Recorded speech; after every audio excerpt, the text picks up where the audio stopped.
इंसान का सबसे बड़ा वैज्ञानिक सपना, कल्पना कीजिए, अगर धरती पर इंसान अपना खुद का सूरज बना ले, ऐसा सूरज जो जलता नहीं लेकिन असली सूरज जैसी ऊर्जा देता है, ऐसा सूरज जो करोड़ों साल तक बिना खत्म हुए दुनिया को रोशनी और ताकत दे सके।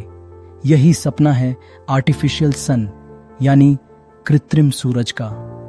आज की यह कहानी सिर्फ विज्ञान की नहीं है, बल्कि इंसान की उस जिद की कहानी है जिसमें वह प्रकृति की सबसे ताकतवर शक्ति को समझना और काबू में करना चाहता है।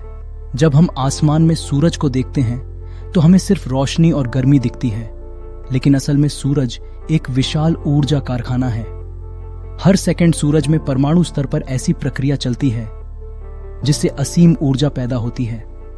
वैज्ञानिकों ने दशकों पहले यह समझ लिया था कि अगर यही प्रक्रिया धरती पर दोहराई जा सके तो दुनिया की ऊर्जा समस्याएं हमेशा के लिए खत्म हो सकती हैं। यहीं से जन्म हुआ आर्टिफिशियल सन के विचार का।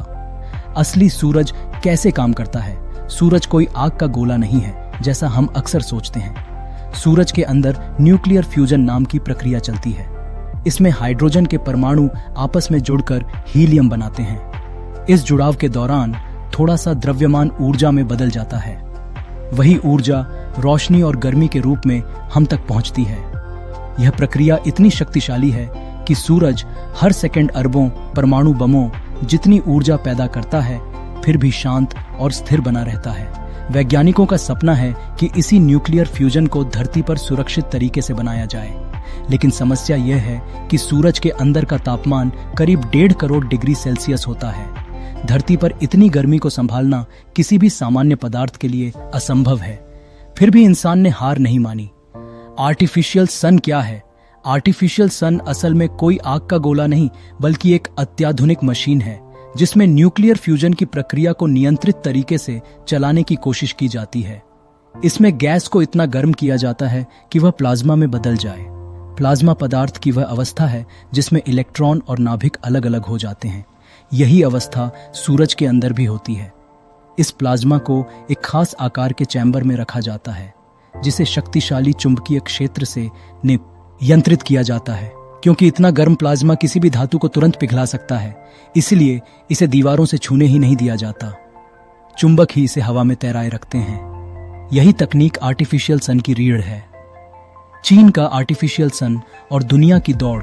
आज जब आर्टिफिशियल सन की बात होती है तो सबसे ज्यादा चर्चा चीन की होती है। चीन ने अपने प्रोजेक्ट को नाम दिया है ईएस्ट यानी experimental advanced super conducting tokamak. इस मशीन को दुनिया के सबसे उन्नत फ्यूजन रिएक्टरों में गिना जाता है। चीन के वैज्ञानिकों ने इस आर्टिफिशियल सन में करोड़ों डिग्री तापमान तक प्लाज्मा को स्थिर रखने में सफलता हासिल की है। कुछ प्रयोगों में तो यह तापमान असली सूरज से भी ज्यादा रहा। यह अपने आप में एक ऐतिहासिक उपलब्धि है, क्योंकि इतनी गर्मी को कुछ सेकंड नहीं बल्कि मिनटों तक नियंत्रित रखना बेहद कठिन काम है। चीन के अलावा अमेरिका, रूस, जापान, फ्रांस और कई यूरोपीय देश भी इस दौड़ में शामिल हैं। फ्रांस में बन रहा एक विशाल अंतर्राष्ट्रीय प्रोजेक्ट है जिसमें दुनिया के कई देश मिलकर काम कर रहे हैं। इसका लक्ष्य है यह साबित करना कि फ्यूजन से लगातार और व्यावसायिक स्तर पर ऊर्जा बनाई जा सकती है। न्यूक्लियर फ्यूजन और न्यूक्लियर फिशन में फर्क। अक्सर लोग आर्टिफिशियल सन को परमाणु बम या न्यूक्लियर रिएक्टर से जोड़ देते हैं, लेकिन यह पूरी तरह अलग है। आज के परमाणु बिजली घर न्यूक्लियर फिशन पर काम करते हैं, जिसमें भारी परमाणु टूटते हैं।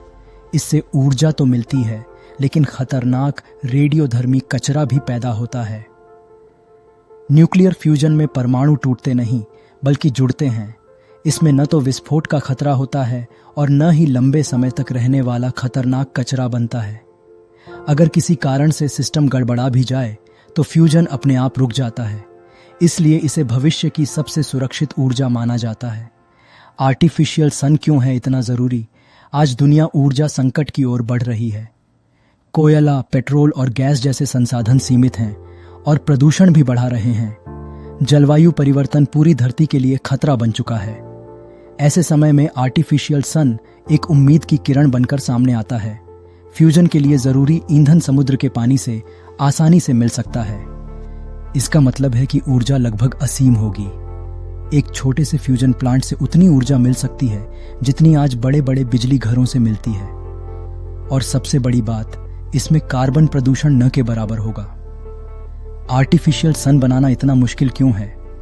अगर यह तकनीक इतनी शानदार है तो अब तक यह आम इस्तेमाल में क्यों नहीं आई? इसका जवाब है तकनीकी चुनौतियां। प्लाज्मा को करोड़ों डिग्री पर स्थिर रखना, चुंबकीय क्षेत्र को पूरी तरह संतुलित रखना और ऊर्जा को सुरक्षित तरीके से बाहर निकालना, यह सब बेहद जटिल काम है। इसके अलावा फ्यूजन रिएक्टर बनाने में इस्तेमाल होने वाले पदार्थों को भी खास होना पड़ता है ताकि वे अत्यधिक गर्मी और विकिरण को सह सकें। यही वजह है कि वैज्ञानिकों को हर छोटे कदम के लिए सालों की मेहनत करनी पड़ती है। भविष्य में क्या बदलेगा आर्टिफिशियल सन? अगर आने वाले दशकों में आर्टिफिशियल सन पूरी तरह सफल हो जाता है तो दुनिया हमेशा के लिए बदल सकती है। बिजली सस्ती होगी, प्रदूषण कम होगा और देशों के बीच ऊर्जा को लेकर होने वाले संघर्ष घट सकते हैं। रेगिस्तान हरे हो सकते हैं, समुद्र के पानी को मीठा बनाना आसान हो जाएगा और अंतरिक्ष यात्राएं भी नई रफ्तार पकड़ सकती हैं। कई वैज्ञानिक मानते हैं कि आर्टिफिशियल सन सिर्फ ऊर्जा का साधन नहीं, बल्कि इंसानी सभ्यता के अगले चरण की कुंजी है। यह तकनीक हमें यह सिखाती है कि अगर इंसान मिलकर काम करे, तो असंभव लगने वाले सपने भी सच हो सकते हैं। आर्टिफिशियल सन सिर्फ एक मशीन नहीं है, यह इंसान की सोच, साहस और वैज्ञानिक क्षमता का प्रतीक है। यह हमें याद दिलाता है कि हम सिर्फ प्रकृति पर निर्भर रहने वाले जीव नहीं हैं, बल्कि उसे समझने और उससे सीखने वाले निर्माता भी हैं। आने वाला समय बताएगा कि यह सपना कब पूरी तरह हकीकत बनेगा, लेकिन इतना तय है कि आर्टिफिशियल सन की कहानी मानव इतिहास की सबसे रोमांचक कहानियों में से एक है। अगर आपको यह वीडियो पसंद आया हो तो इसे लाइक करें, शेयर करें और चैनल को सब्सक्राइब जरूर करें।